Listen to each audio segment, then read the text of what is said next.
Bismillahirrahmanirrahim. Ve salatu ve selamu ala seyyidil murselin seyyidina Muhammedin ve ala alihi ve sahbihi ecma'in. Ama ba'du, muhterem aziz kardeş bazılarım. Esselamu aleyküm ve rahmetullahi ve berekatuhu. Mevzuumuz var.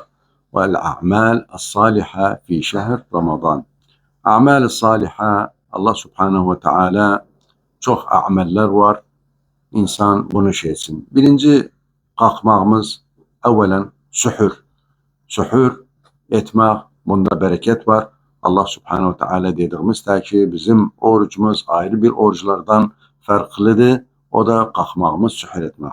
Peygamberimiz sallallahu aleyhi ve sellem buyuruyor: "Tesahharu fe inne fi suhuri bereke."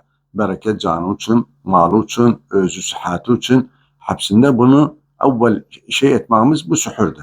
Ondan sonra namaz kılmak, mudavemet etmek namaz üzerine her şey öz vaktinde.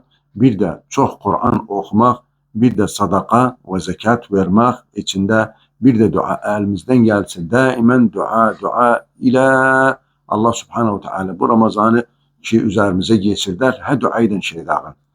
Bir de amel hayri etmek. Amel hayri daimen insan buna gerekme hor bakmasın. Bir tagi eğer fakir ise yardım eyleyin özüne. Eğer bir tek yoksuzuysa dur yanında, hasta ise ziyaret eyleyin özün. Senden istedi duanı eyleyin öz için.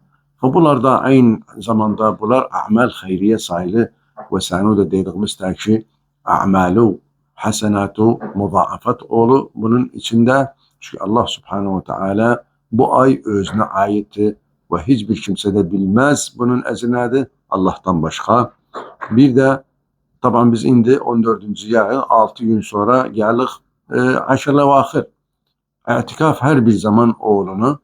Onda inşallah ayrı bir gün kamil tafsillerini konuşar itikaf üzerine.